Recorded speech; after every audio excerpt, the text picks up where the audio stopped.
Danny, a man who spent 40 years in prison for murder and who has been released only for 7 months now, and is homeless. After so much time locked up, can someone come back out into a world that is completely different from when they first left it, and actually stand a chance of making it? Only time will tell. But when your life has been plagued for so many years with violence and solitude, and that has been the only thing that you've known for so long, would you even want to make it? Would you want to be out here, free? Or would life be easier in a place that you've already known for so long, back in prison? To understand this, we must understand Danny and what he's been through.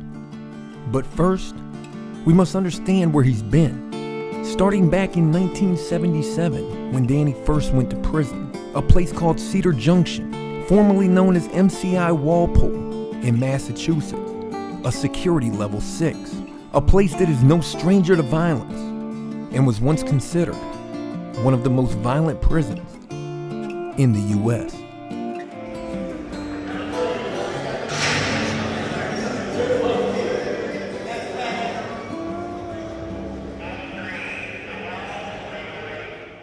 My name is Danny, also known as Beast, my nickname in prison. I served a total of 40 years, a combination between 2 sentences, federal and state.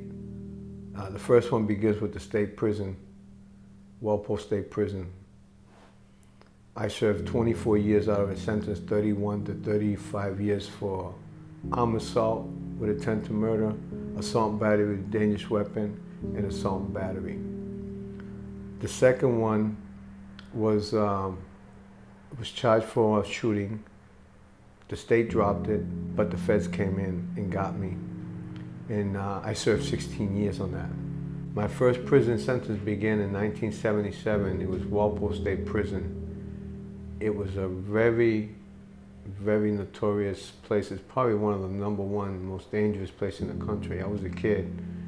I was serving time simply for someone who hurt my family. And I served 24 years there. It's a level 6 Supermax. While I was there, I served 10 years straight in segregation out of that 24 years. Reason why? Well, it's a violent place, so you become a product of that institution, and that's just the way of life there. I was released to population to a whole different era, whole different generation. I couldn't even use some of the stuff even radios that they sold. I couldn't even use it. I didn't even know nothing about it. It was very difficult. It was a new age. It's like I went back in time. Well, while I was there, there was many racial riots. There was many riots between the staff and prisoners. A lot of it was conditions. The food was bad. There was a lot of protests. This place was so violent that there was people getting killed every day, not just one, but multiple people every day. This was like, it was like an everyday thing. When I first got in Walpole in 1977, we went through booking. I got sentenced from the court, from the Superior Court. And when I got in booking, they gave me my bedroll, they gave me certain items. But the one particular item they gave me that was very strange was a knife. It was a double-edged, they call it shank knife. The police gave me this, and I refused to take it because I thought it was setting me up. And what the police told me was this. I shouldn't really call him police, but correctional officer. He told me this. He says, the only way you're going to survive in Walpole State Prison, do you know who we are? I says, I've heard. He says, before you walk in through them doors, you're going to sense something that is going to be stronger. You're going to smell the odor of death. Take that knife, put it on you, and that's the only thing you got to save your life. I still refuse. But I had some family doing time there, so they came out and coached me because I didn't know that type of style of life with all that violence. So yeah, I ended up taking my knife and I walked through and they placed me into a unit. And the minute I walked in, that's the first thing I did. I smelled death. I got goose pimples. I mean, my hair stood up. It was a smell that I've never smelled before, but it's fear. When they say death, it was a smell of fear. And you can smell it. You can smell the tension, the evilness, the aura.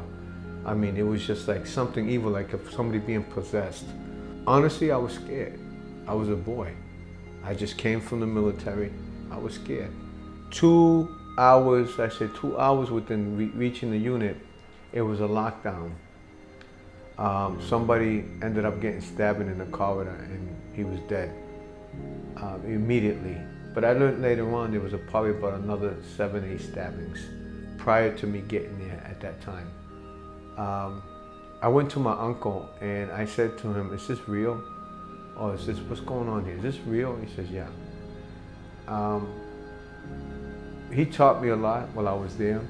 But I tell you what, I would never wish that, not even on an enemy, to live a life in there for 24 years on a Supermax level 6. This happened every day. Sometimes it would be just racial riots jumping off. Everything is locked down. We get locked down for like 3 or 4 months. They come, they feed us at a cell. Showers, they do it one by one. They give you like, I think it's 5 minutes. Showers, if you don't want to come out the showers, they got the goon squad. Goon squad is a bunch of guys, extraction team. They're the ones who use force, excessive force, to get you out of the shower. They come geared up with weapons and everything, and dogs.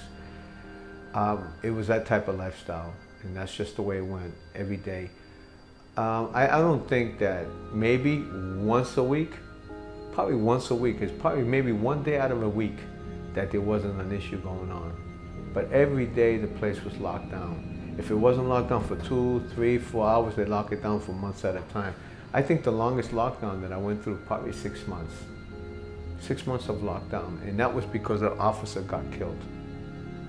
He got stabbed. He disrespected a prisoner, and so I guess that's what happened. And that's what is normal. That's normal way of life there. When you live that type of life, for the life that I live it, you become a product of that life. And it's really hard. It's really hard on a soul to make any changes. You know, you need people to help you. You need people. You need that love, because you forget all about that. There's no love in there. There's no feelings. There's nothing. All it is numbness. It's just the way of life in there. It is. Even the officers, they're cold, because to live in that environment, their job, they have to just be just as cold as the prisoners. Walpole State Prison, I can never forget that. You know, that's like a memory, an evil memory in my mind that I can never let go. As much as I try to forget it all these years, I just can't. 24 years in there. 24 years. That's a long time. Oh, by the way, the segregation, they placed me 10 block, was the block that they used for death row. And when I served my 10 years in 10 block, my cell was right next to the electric chair cell. That's where they strap up people and execute them. And you know what's crazy is that unit, I can feel the spirits of the dead. They still walk around. You can hear them hollering, screaming at night. You wake up. You can feel things touching you, pulling your legs. I'm not a spiritualist, but I believe in spirits, because after that block, and not only that, people get possessed. Somehow people just goes nuts and start ripping. I mean, it happened to me from all the anger and being down there isolated, because you don't see nobody. You come out in dog cages. They're like dog kennels. You come out. And then they put a screen so that you can't see the guy next to him. And if they take you out of there, they completely shackle you 3-point style. I mean, they shackle you and cuff you. And if you have a habit of spitting or something, they put a mask on your face. Sometimes they put a mask on your face because they don't want you to know, they don't want you to know the area of the units. They want to keep you in the dark so you don't know where you're at. Yeah, it's like a temporary sensory deprivation. And so they don't want you to get used to where you at. So when they dislocate you like that mentally, it affects your mind. It really does. It does a lot of mental damage. And they don't even care about the segregation. The counselors, what they do is just to give you a bunch of drugs. And a lot of people sleep their time off, but that doesn't even help. That's Walpole. That's Walpole State Prison. There were situations that I ran into in there that I could not avoid. One thing about that, if you let somebody do something to you, everybody's gonna do it to you. So you have to make a stand, even if you're a nice guy. There's no such thing as nice guys in there, but guys do go in there that never lived that life, and they just become monsters because of the environment. There was a time where I had went downstairs from the 3rd tier, and a group of people, well, a gang member, leader, sent one of his gophers, a wannabe gang member, I won't mention the name, to steal my headphones because I had the best headphones in the unit. And so he took it. So somebody came to me and told me, hey, listen, this guy took your shit. Excuse my name, took your headphones. And so I turned around and went to the dude. I said, you know, I'm gonna ask you once. I said, give me back my headphones. He didn't. Because he didn't, and I already knew the connection, I had to set a principle, and I just had to send a message. So I was forced to do what I did, and I took him and stabbed him in his chest, and got my headphones back, and went to see the gang member leader. And he paid me compensation back, because I had a group of people. I mean, I was connected, and I took care of business. I got my respect. Nobody stole my stuff again. But these are situations that you run into because you got fools doing stuff like that to you, or people send them to you because they're afraid of you. There was another time where I was walking down the corridor, and I felt a hand come around my neck, and like a chokehold, and that's what they would put me into, a chokehold, a sleeper. I didn't know who it was, and because of where I was at and the way of life there, I dropped to my knees, rolled over, and flipped him over, and I ended up stabbing him. Over there, you don't ask no questions. You just react. You have to. You don't have time to think. You just react. And I tell you what, that's what really saved my life a lot. It saves some of the people's life when they react. There's no time. There's no talking. There's no agreements. There's no negotiation. When something happens, you must react, because your life depends on it, and it happens in a second. I was one of the lucky guys, if that's what you consider it, lucky, because to become a product of that type of environment, that's why they call me the Beast, because I survived. And unfortunately, some people, in fact, it still bothers me because I have memories of some guys that I end up liking them because I'm not really sociable, but I like them for the fact is that they came in there humble, they came in there innocent, they committed a crime for whatever reason, even if it was a small one. But what happens, they took the drug dealers, or let's just say drug guys, who are non-violent, and put them in a violent environment, and they could not adapt. A lot of things happened to them. I mean, I'm talking about abuse of all different types, including deaths. They died. And it's sad, and I see this every day, and this is what made me a product of the environment, because watching these guys, sometimes, I tell you the truth, and I'm gonna admit this, there was a few occasions that I cried on situations, well, not cry, but tears came out of my eyes, because I said to them, listen, you don't belong here. Get out of here, call your family. Have somebody help you get out of it. You don't belong in this environment. You belong in a lower security. This is a level 6. It's the highest security there is. I'm talking about top notch. You got officers walking around on the catwalk with sawed-off shotguns, all types of automatic weapons, pointing right at the cells. This is not a kiddie camp. You're talking about some serious stuff. And when I see their nature and their character, they're not built for that. And it bothered me. it did bother me and it angered me at the same time, but it also made me worse in a sense to survive in there. Because, you know, here are guys and they use them, they use their money, they take their money, they take everything they got, they suck everything from whatever sources they got, they suck it from them. And then when they're done with them, they dispose of them like garbage. That's the way life was in there from 77 to 2001. There was a situation one time, a guy came in, he was a tattoo artist and he knew how to tat. So some guys came in and they found out. They went to him and they said, listen, this is what we want you to do. The guy says, I don't want to tat. He said, you don't have a choice to tat. Either you're going to tat or you're not going to rap out. We can make life easier for you. We got you. You know, you paying us rent. And so the guy, of course, you know, being afraid, he did it. They did everything they did. They drew every financial, everything from the tattoo. And pretty much he was doing, even washing clothes, washing their clothes, washing their sneakers, washing socks, underwears. He became like a housewife. So I won't go no further with that, but I'll let you use your imagination what else happened to him. I seen things like this. I wanted to interfere, but we have rules. You got different groups.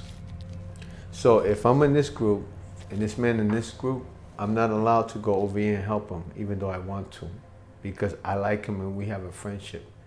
So we develop a friendship.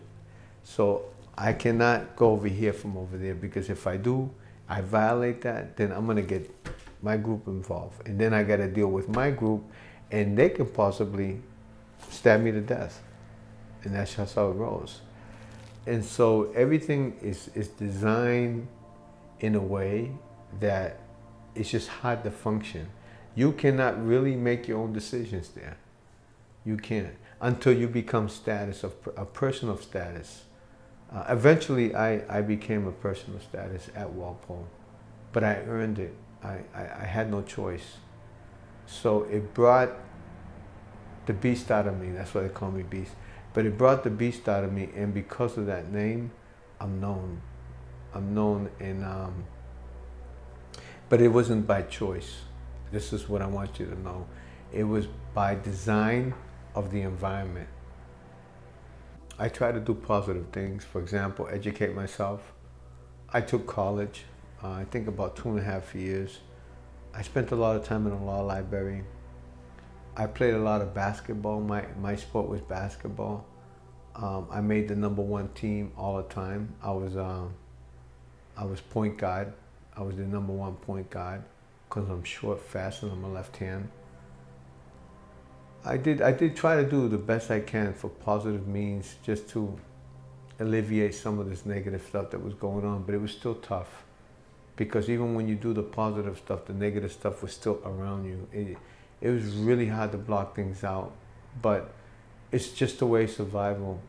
And it's probably why I became so disciplined mentally. And it's probably why I learned to focus even better. But it's called hard school. It's just a hard way of learning. Unfortunately, I had to learn there. I became from a boy to a man there. Unfortunately, it's not the way normal people do it, but that's just the way it was at the time. In front here, it says Death Dealer. You want me to tell you a story? I'll tell you a story about it. Death Dealer is, you remember the movie The Underworld, where the female, that's her nickname, Death Dealer. She killed the wolves. She was a vampire, and she was designed to kill. She was programmed to kill. And so that's the reason why Death Dealer is on my forehead. I guess maybe for that notion. On top of that, I got the Son of War. And the reason for that is because even though I'm not super religious, I believe in religion. And I believe that I'm the Son of War. Daniel is the name of the angel, the archangel. He was designed to lead God's troop with Michael. And he was named as the Son of War. Daniel in Hebrew, ancient Hebrew, which I studied, means the Son of War. No one can judge him except God. So I always believed that if I took justice in my own hand, it was for the righteous reasons. This is what I believe, but honestly, it was done for the good reasons. That's perhaps why I got so much time, because I took judgment in my own hand without calling the police. Getting back to that, I have the Son of War. I have 2 battle axe on a real large one with blood dripping, and I got God's name in ancient languages in Aramaic, which that's another language I speak. Aramaic is a language that derives from Hebrew and Arabic together. On the side, I have a winged lion, represents fire. That is one of the animals, or the holy beast, because that's what I got on my neck, the holy beast. It represents the ark. It's the covenant of the ark of God. It represents power. Those are the beasts that sat next to his throne in the book of Revelation. Over here, I have a griffin, which is with winged griffin. It has the body of a lion. It has the wings spread, as I just did. And it has a face of an eagle, the front claws of an eagle, and the body of a lion, and that represents ear. That's another holy beast.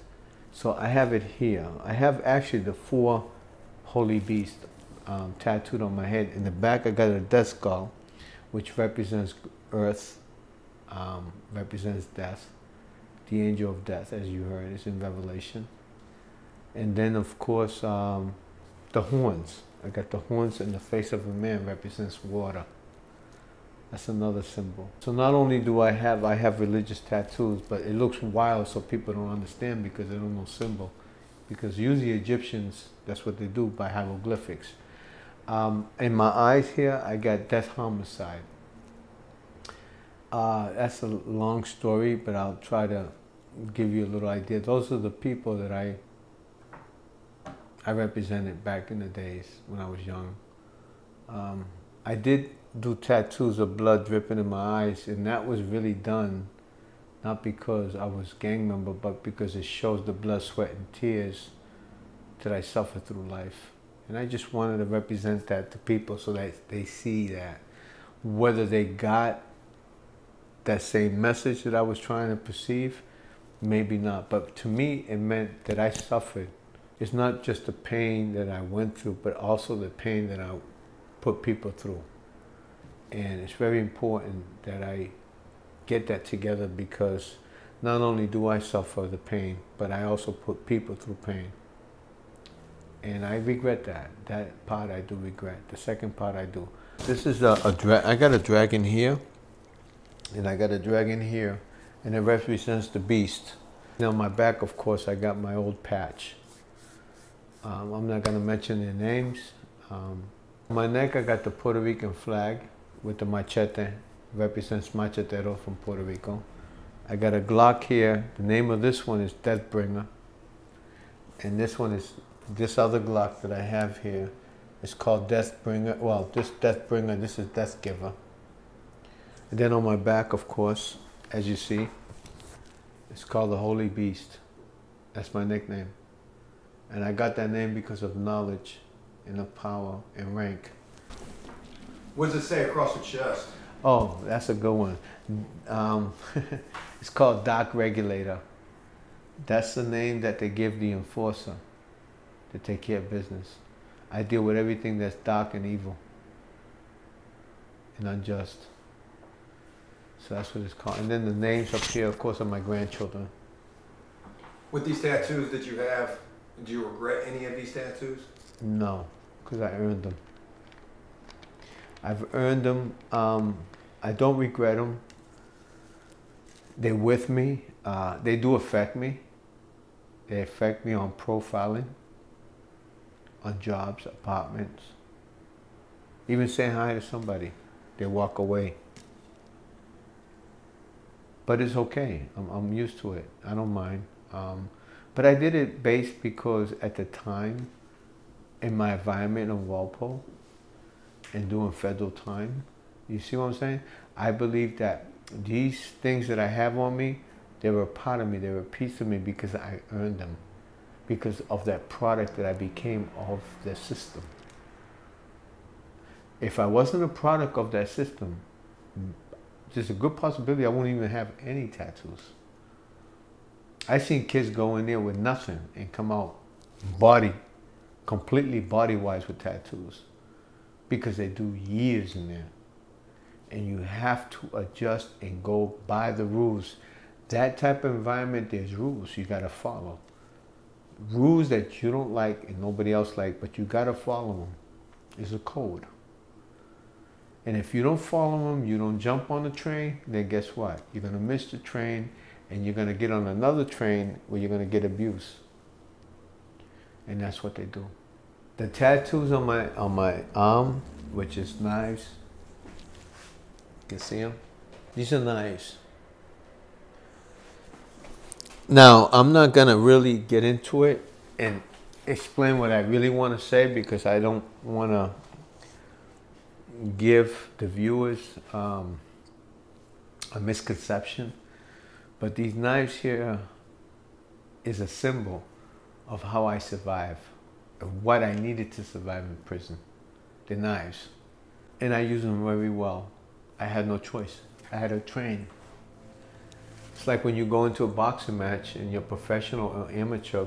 By the way, I was amateur. I was a silver medal 4-time champion. Taekwondo, Shotokan, Kung Fu, street fighter.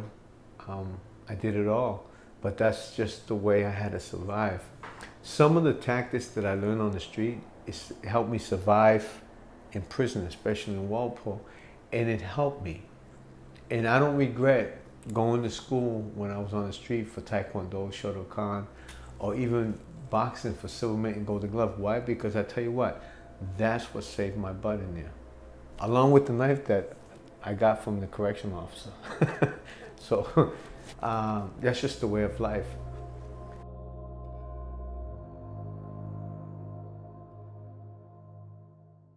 Serving 24 years in Walpole, and I believe the total became 17 years in segregation from 24. That's in Walpole.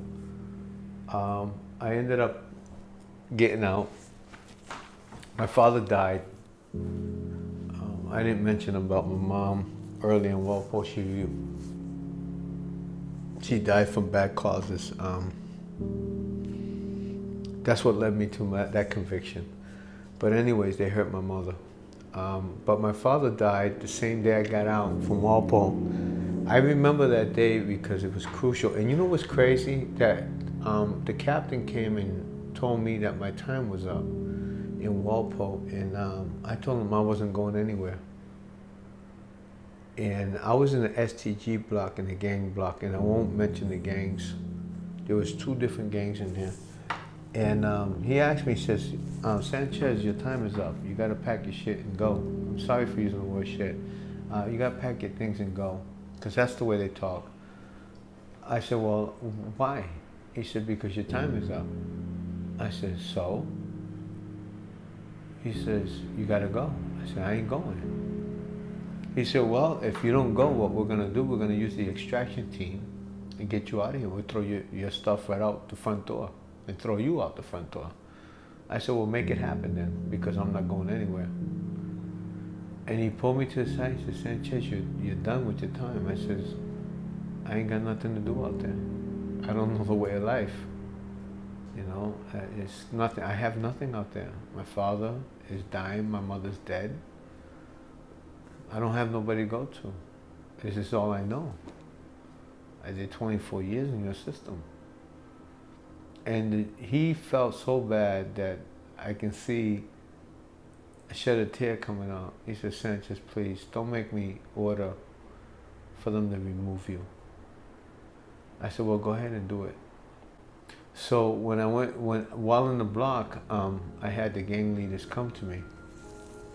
And they even cried too. They said, listen, OG, you've been here long enough. It's time for you to go home. I said, but I don't know anything out there. I don't want nothing out there. This is all I know. See, this is what I'm saying. You become a product of the system. You become so institutionalized that that's the way of life for you. And so I remember that day, and it really troubles me because who in the hell wants to be in prison? You know, and yeah, it really did hurt me, and but hurts me now because I have to think of that part, and I'm saying, well, even now I'm saying, why would I want to be in there? But at that time, the chain of mind, the way I had it. Well, anyways, to make it short, the gang members ended up talking to me and talked me out of it, and I did. I packed my stuff and left. Well, my sister pulled up in the parking lot. She said, "Listen, Dad's in a coma. He's dying from cancer. We need to go to the hospital now." So I went straight to the hospital, and I walked in. I kissed my father, and in this ear I told him, "Dad, I love you. Danny Jr. is here. I'm senior now." I took his title, and he stopped breathing. And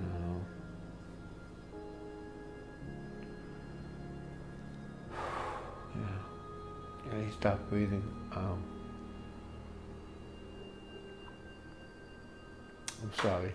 Yeah, he stopped breathing, and it really affects me till today. He died right there. He was waiting for me. That's what they're saying. He was waiting for me. He was waiting for his older boy to come home. From there, my daughter convinced me to come to Georgia. Virginia. I don't know why I say Georgia. I came down to Virginia. I moved to Virginia. Coming to find out, she has some issues. So I said, "Well, what's going on?" She said, "Well, I invite one guy in, and he brought in a bunch of gang members, and I can't get him out." I said, "Really?" I said, "Who are the gang members?" She explained to me who they were, so I'm not gonna, of course, once again, I can't put them out like that. So I ended up going down and cleaning house. I had a clean house, and I got rid of all of them. Once we did that, then I met her husband. He was in the Navy, and I found out he was abusing her and my grandson. I punished him too for putting his hands on both of them.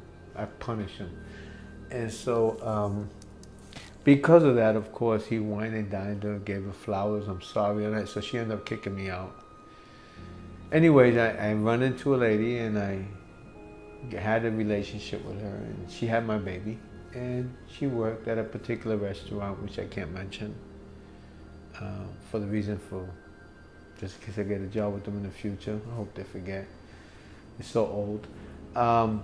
He put his hands on her and hurt her while she was pregnant with my daughter. Now, that did bother me. It did. I just got out, only 11 months. It bothered me. I was not adjusted yet to society. And of course, the way of life of Walpole, I went and punished him. So I received a sentence of 16 years. I went to the feds. The state, of course, dropped it. They didn't want nothing to do because they figured the feds would give me more time. And they did. It's true. Their status, their strategic, it worked because that's what they wanted to do. They wanted to get the most time they can from me. They wanted me off the street. And they did, because my sentence carried from 15 years to life.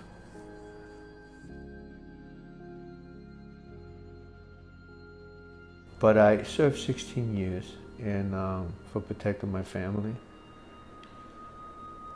And I went to the feds. Now the feds, one thing about the feds, I started at Petersburg, FCI Petersburg, right here in Virginia. And I ended up in California. I ended up in Florida. I ended up in Oklahoma, the state of Washington, Pennsylvania. They ship you all around. It's not like the state where they locate you and keep you within the state. You can end up in the moon with the feds. If they have a base up in the moon, they'll send you to the moon. If they have they do got the capability, by the way. I believe so. So I served 16 years. In those 16 years,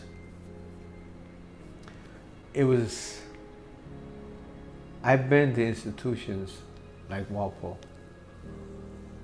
They took me to California, and I hate California. California, the Mexicans and the blacks are at war. And I won't mention them, but the Mexicans runs with the whites, and I won't mention their names. It's a group. And of course, they got the regular Mexicans, the farm boys that come from Mexico. They run that. I was the only Puerto Rican in that yard, but why I went there is another story. I was at Petersburg, and a cop called me a spick. Called me a racial name. And unfortunately, I reacted. I had to take care of business. And so what I did was, I did that, and I ended up getting shipped to California. So when they sent me to California, they sent me to my death, because I was the only Puerto Rican in that yard. So when I arrived there that night, they already knew. You know what's funny about the Fats is they know when you're coming. They know exactly. They got your paperwork. They know who you are. So when I got there, the Mexicans came to me and tried to give me the rules. This is how it is. You're running out of our people. And this is what we want you to do. Unfortunately, because of way of life in prison, I had to react to that. And I put him in check immediately. And then the other Mexicans, because another group, which I can't mention, I had to put them in check. One of those guys did time with me in Walpole State Prison. And he's a Puerto Rican, but he runs with the Mexicans because he moved out there. But because he was the number second one in power, he came to me and he went to the first Mexican. He told him the rest with his people. He says, you put your hands on this man, we got his back. He saved my life in Walpole. I did, I saved his life twice. And they were going to murder him. They were going to kill him. And I remember that, but I didn't recognize him because he had tattoos on his head. He was told he looked like a Mexican. Well, anyway, he made my life a little bit more comfortable at California. And then the other side was the blacks.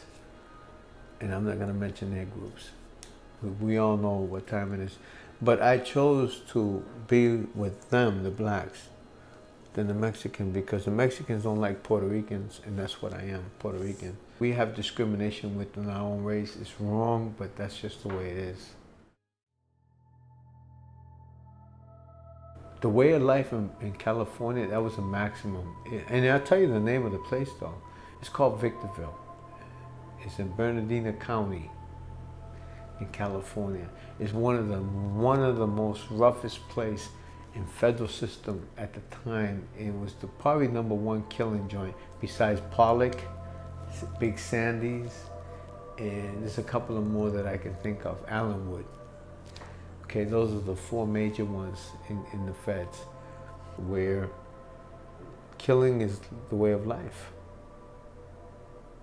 So we're going back to the same issue about I'm a product of the system. You know, even when you want to change, they don't let you change. Even when you ask them for a break, the case manager, give me a break, don't send me to Supermax, please. They do not care. They send you to where you're designed to send because there's a purpose behind the administration that you don't know. Mine is, yes, I have a background. We'll talk about that. We're not talking about criminal. We're talking about, I have a background within the system also.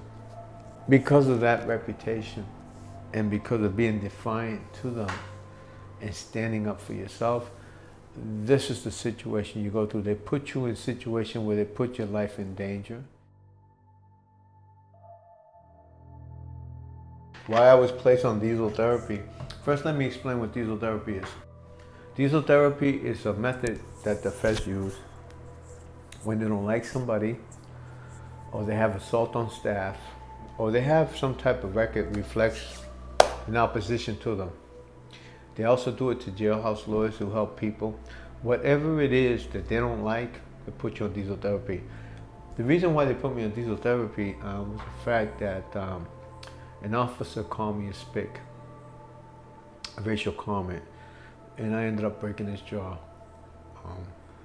I didn't really want to. Actually, I even questioned him as to why, you know, you're using races. And he turned around, he put his hands on me. The second time he put his hands on me, he grabbed me by the shirt. That's when I reacted. I broke his jaw. So they placed me, in fact, I was in FCI Petersburg, right here in Virginia, and they sent me across the country for a whole year. I visited probably 25 states out of 50. And it was the most, there was times that I found myself crying. I felt disgusted from smelling. I wasn't able to groom, cut my nails. My hair was probably behind, it was long, it was curly, it was behind my back. I had a beard that went down past my stomach. It's a way they use to punish you. It's not right, but that's how they do it. That's what a lot of my transfer was with the feds. And even if you have one incident with an officer, it carries out through you through your entire bid in the feds. So you can 30 years not have an issue, and they still will bring that up and still use it against you to punish you. The difference between Walpole and the feds is that Walpole was, I can't say it's more, yeah, Walpole was more extremely violent, but they do have federal institutions that are extremely violent as well, but nothing like Walpole. But if I had chose which one, I'd rather be a Walpole, because the 24 years I got adapted and I had status within the system. They knew who I was. People knew who I was. So not many people will come mess with me. Not many. But I've had some incidents. I've had some incidents with jealousy. People felt threatened with my presence. Particularly gang members. They would set orders out to me, contracts against me to eliminate me in the yard. There was a time, in fact it was Victorville, and I went to the bathroom, a facility, and two guys walk in there, and one of them had a knife and the other one didn't, and so the one with the knife didn't come at me, but the other guy did, and he turned around and told me that I'm gonna pay him rent because I'm Puerto Rican. They run that yard. So I ended up hitting him, knocking him out, and the guy that pulled out the knife, he just held it, and I turned around and just pretty much broke his arm and took the knife. And nothing was never said. So nobody knew nothing. It was an isolated incident. They call it isolated incident. But Walpole is different. Yeah, I've had 6 guys come out in the yard while I was playing basketball, and they jumped me. And by the time that, because it was caught on camera, by the time he went to stab me, he had like a 10-inch knife. It's called bone crusher. Yeah, if he would have hit me with that, I would have been dead. By the time that they did all that, and he pulled out his knife, the police was out there, and they sprayed him with mace. I didn't ask the police for protection, but they did it on camera, so they pretty much told on themselves. I mean, because if I'm going to get somebody, I'm going to get them in the cell. I'm not going to get them in front of the police. So pretty much when they do it in front of the police, it's because they're afraid of you.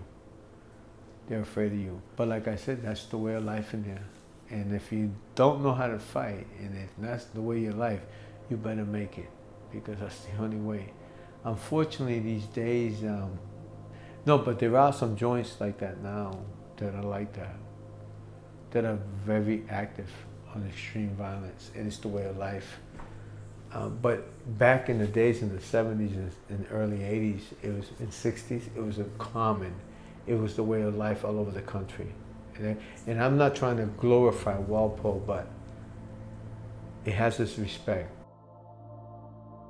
Yeah, I went to Victorville. I arrived to Victorville, and yeah, a riot jumped off between the blacks and the Mexicans, and it lasted 2 days. There was blood all over the yard. Now, the fences have barbed wire fences, so you can't jump over the next fence to the next yard. And so it was so violent that people feared that they even remove arms there was arms missing from the body off those fences. That's how fear. They'd rather lose an arm on them barbed wire razors than get stabbed to death in the eye. It lasted 2 days. I was in the middle of it. Knives came out. It was war, and I had to fight. I had to fight for my life. I did. I sided with the blacks because Mexicans and Puerto Ricans, we don't like each other. Yeah, that lasted for 2 days. The state police came in, the U.S. Marshals. They came in with firearms. They came in with weapons, automatic weapons. They were dropping. They were even killing people. Yeah, I mean, it was a war. Helicopters, everything came. I mean, it was serious. It was a serious situation. Well, my last year was in Cumberland, FCI Cumberland Feds. I suffered a lot because the type of criteria people there, they were a whole different thing. We had new generation. There was a lot of disrespect, staff disrespect. So, you know what's crazy is that they can talk to one of these new guys, young blood coming in, we call them young bloods, and they tell them to shut the F up, and they shut up. But you tell them to shut the F up, and they want to stab you, and they want to jump you with about 20 guys. So I would say, well, listen, why you disrespect this man, the police just disrespect you, why you don't ride on him? Why are you riding on your own? Is this how they program you? You know, so you had a different clientele in prison. So it made my time harder because I don't come from that environment. I come from a different environment. So they put me in an environment in a lesser security system. I wanted to go to high security because I've been in high security all my life. I'm accustomed to being locked down. I'm accustomed to coming out of my cell with cuffs and shackles on and being escorted with 4 or 5 goon squad. That's the way I did my time. This is what I'm accustomed to. And I went to the Union Mission. That was the first place I went to, the shelter home. And from the shelter home, I went there. But then I didn't know that my baby mama worked next door. So they came to me and said, listen, you got to leave the property. I said, what's going on? I haven't done that. She said, no, you've done well here. You've done all the programs. But the problem is, we didn't know that you had a relationship with one of our staff, and she has your child. So you can't stay here.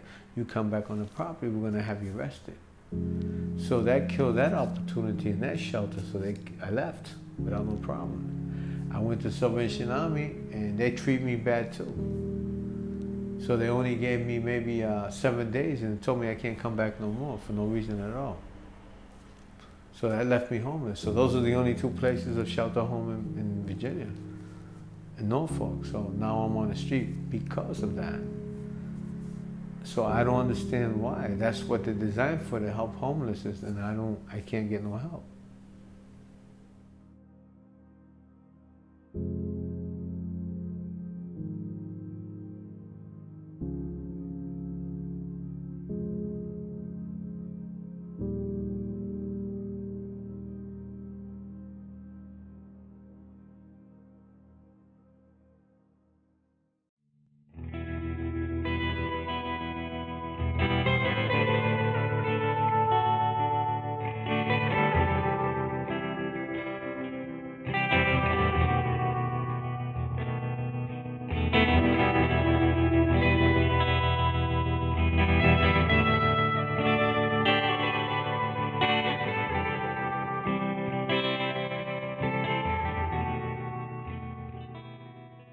After 40 years of prison time, it's been real difficult for me.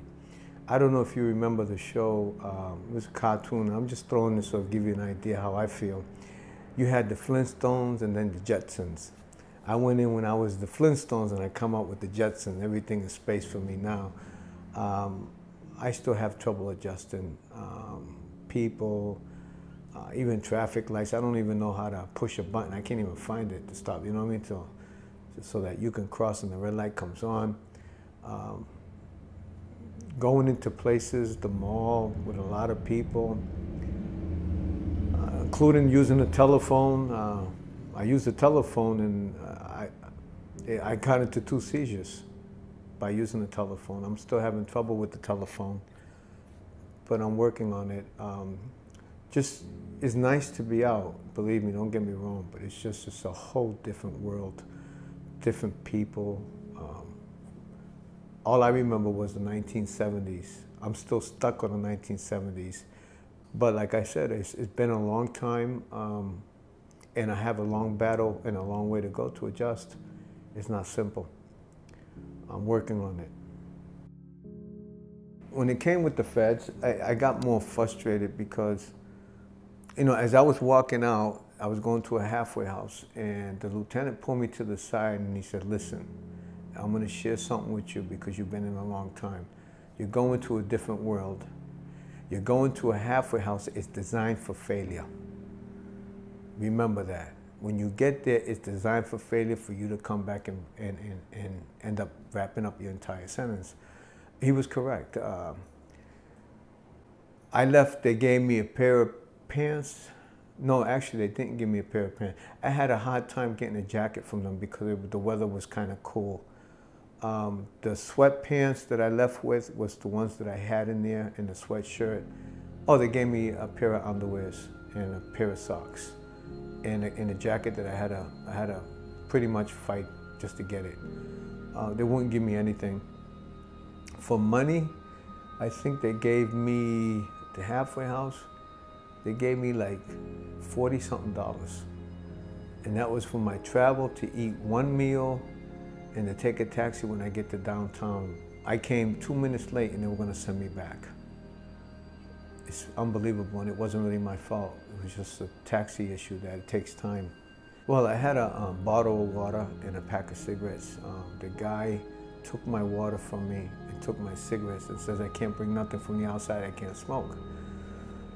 So automatically, just this tone coming off to me, I didn't really like it. I went through hell just to get out of prison. I was happy to get out, but I went through hell. It was frustrating. The bus, I didn't know where to go. I didn't know where to get the tickets. I had to ask questions. I'm standing looking like a dummy. One of the security guys came over to me and said, listen, and I looked at him and said, what you want? Because automatically I see him dressed in blue, so I thought he was gonna give me a hard time. And he says, no, I'm just here to help you. I said, why you want to help me for? He said, because you're lost. And I looked at him and he caught me. He caught me in suspense in that moment, and I had to think what he was saying. He said, yeah, I know you got out. I can tell by the clothes, nobody wears grays no more. If you wear gray, it's because you come out of prison. You're a flag for everybody to see this. And it was amazed that he can identify me so quick. But he did help me, and I thanked him. I really did, because I was embarrassed. I didn't know where to go. It's just frustrating just to get off the bus and don't know what to do. I'm stuck. It's like I had glue on my shoes and I couldn't move. You want to move, but you can't because you don't know what's next, what to do. Like I said, when you live in prison, it's a different way of life, and you get accustomed to that. You're programmed to do what you got to do, but when you come out, you just don't know what to do.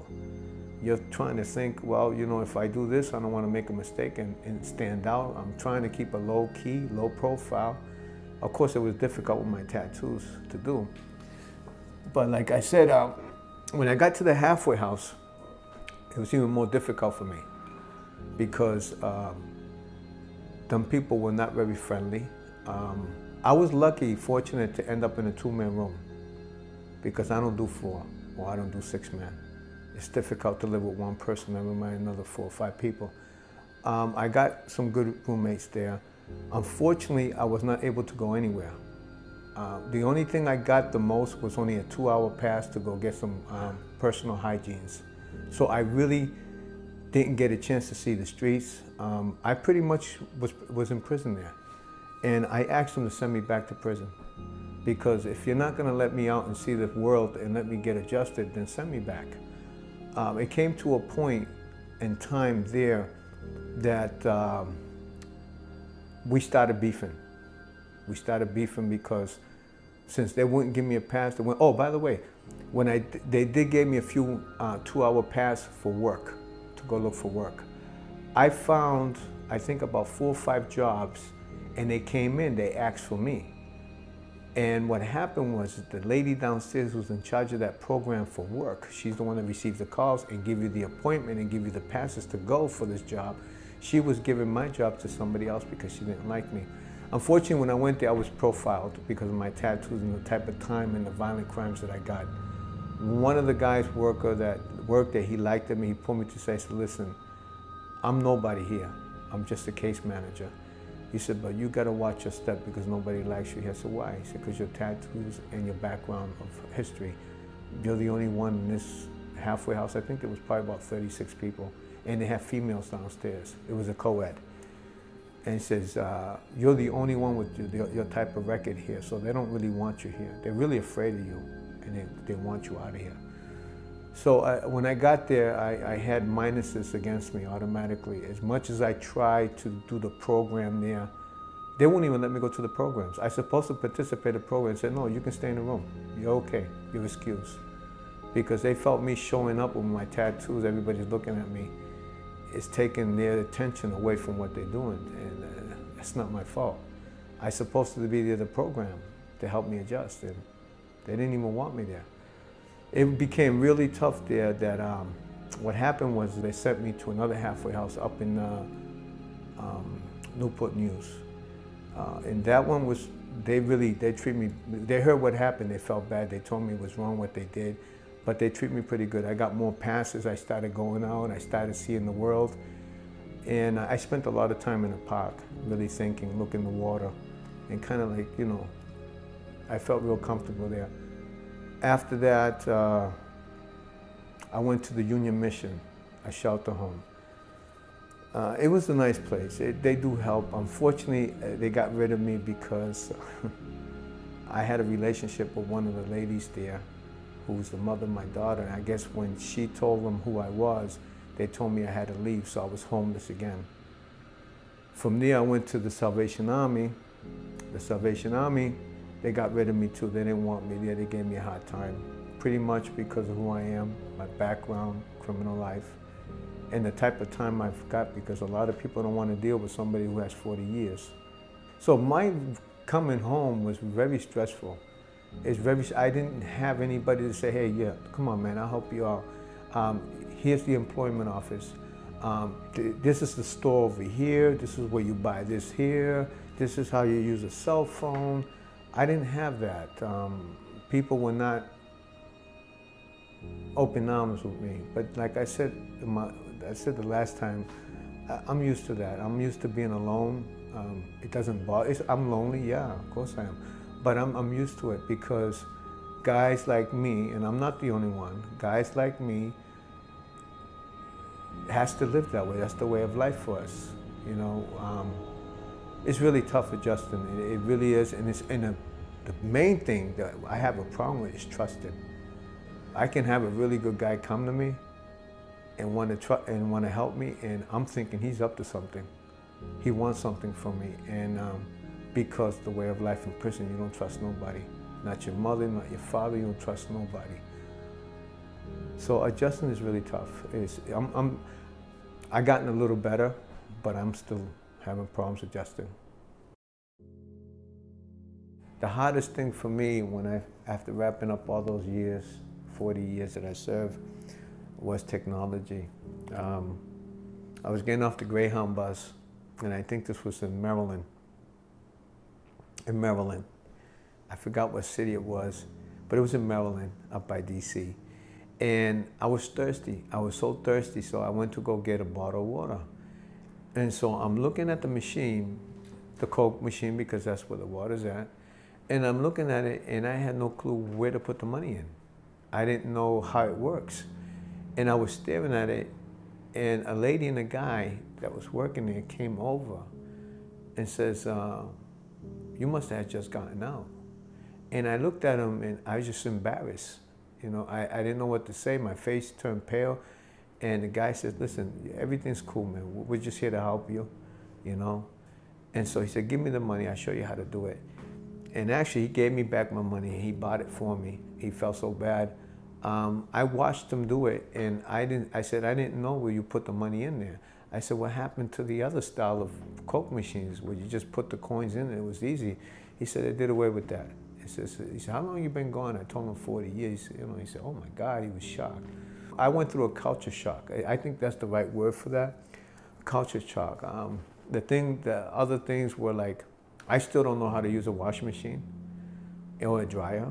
I don't know where to put the money at. I don't know how it works. I don't know where you put the detergent at or where it goes, because they look different. It's not the same when I left in the 70s. I have a friend, I asked my friend for a favor, if I can use the tub. The person told me, sure, you can go take a shower. I said, well, I appreciate that too, but I really want to wash my clothes. And the person looked at me and said, well, they got a laundromat down here. And I told the person, I don't know how to use the machine. I don't know how to use a washer or dryer. And so what I do is I take my clothes and I put it in the tub and wash it by hand. I wring it out, soak it, and do the same process over until it's clean, and then I hang them out. This is the same method that I used while I was locked up for 40 years, and this is the way I know how to do things, is I wash my own clothes by hand. So I have no clue of technology. Phones, I'm still having a hard time with them. Like I said, I had seizures just dealing with the phones, having it next to my ear and all that. I don't know what happened, but I had 2 seizures. I got hurt. I woke up full of blood. I hit the ground really hard. I busted my head open and everything. Like automobiles, I was good with automobiles. I can tell you from the 70s, Chargers and all that, these new cars, I got no clue. I don't even know what they are. It's just, I'm out of place, I'm out of time. I feel like I'm a man that was frozen in ice and somehow was thawed out probably 1,000 years later, coming to a new type of world. I feel out of place. I feel like I don't belong. I just don't feel like I belong here. I really feel that way a lot. It's tough, it really is. Even, something, the biggest thing that I had was fear. Believe it or not, you figure, this guy's a tough guy, he went to 40. No, I fear too, because I'm human, I have feelings. I fear coming out here and don't know what to expect. Even going shopping. I can't walk in a store. When I was with my baby's mama, she took me to a shopping mall. As we walking in, and when the door opens and I seen all those people, I had a panic attack. I couldn't deal with being around so many people all at once like that.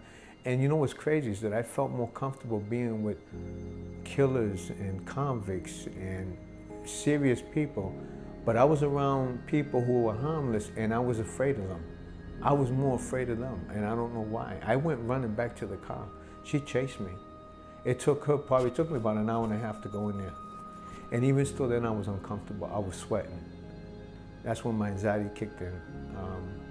I still have that problem when if I go into a store, everybody stops. If I go in to get me a hot dog, everybody stops eating and looks at me. It's a very uncomfortable feeling. I guess I have an aura, maybe my tats, the way I walk. I don't really smile. I don't think I need to smile unless I know the individual. So, it's part of adjusting, and I still have trouble with that. Since I've been out looking for work, I've filed a lot of applications, interviews. I've had no success. It's been really tough for me to find work. A lot of it, like I said, is the profile from the past, background history, my tattoos. But today, I have an interview, the first interview in 7 months, and I'm really happy. I'm applying for a maintenance job, but it's a part-time. But yeah, today would be hopefully a lucky day for me. I'm counting my blessings. Even if I have to flip burgers, it don't matter, as long as I'm getting a little income, because it helps me. It helps me plan my goals that I want to do, my apartment, get my car, have some traveling money for now to get on the bus until I achieve to that level that I want to get. I got to begin somewhere. I begin in the bottom of the barrel and work my way up. So I don't have a problem what type of job it is, but as long as I work. But since 7 months I've been out, I've been struggling to get a job, and it's my first opportunity today, and I'm really happy. That brings some joy to me. The job is McDonald's. What happened was I went online, and then I went in person because they didn't answer me on my way downtown, and I stopped in and I talked to the individual, the manager. The good thing I like about him is that he, even though he looked at my tattoos, he showed it. I can tell by body language that it didn't really matter about my tattoos. He said, listen, I'll tell you what, let me get your name and number, and I'm gonna talk to the other manager. And so yesterday he called me, and I was very surprised. I was really happy, and I was in joy. I thanked him 100 times, and I said, sure, I'll be there tomorrow, which is today. So I'll be a maintenance. I'm applying for a maintenance job at McDonald's. You know, if they decided that I go clean the toilet bowl, bathroom, mop floors, wipe walls, pick up somebody's crap, guess what? I'm gonna do it because I'm gonna put on gloves. It don't matter. So it doesn't matter what I do. I need a job, and I'm gonna do it. I don't care what it is. I'm gonna do it because I have to make some income. You can't survive out here without income, and you can't survive out here after serving 40 years without. You gotta start somewhere, man. You really gotta start somewhere, and this is a start for me. My goals and my dreams since I've come out of prison is I like to have my own place. I like to be safe. You know, I don't feel safe living on the street. I like to have my own house or my own apartment where I can say this is mine, you know, where I can go and lay up and sleep. I don't sleep hardly anyways. I'm lucky if I get 2 or 3 hours a night sleep. I like to get a nice job. I have a lot of talents, skills. Unfortunately, I can't get an opportunity to get it done. And also, I like to have a car. I like to own a car, so I can get around. Walking, I do a lot of walking. Probably about a good 5 to 10 miles a day, maybe more. But those are my dreams and my goals, and to find nice people, people who really care. I know there's people out there. I still in my heart, I believe there's still good people out there. Find those people and develop some type of trust and friendship. You know, I'm pushing 60. I would like to lay back and like to have somebody call a friend. You know, it's a nice feeling. I haven't had a friend in heaven knows how long. I know it's more than 40 years ago that I had a friend. You know, walk the beach, you know, visit places. I haven't been places. Nice restaurant. I'm afraid to walk in a restaurant with my tattoos. People look at me. They look at me funny. I feel uncomfortable. You know, go to a place where I can sit down and eat a nice fat steak. You know what I mean? A nice fat one about that big, and I haven't tasted one in a long time. Just do things that people do to make them happy, and that's what I seek for. And live a peaceful life. I really want a peaceful life.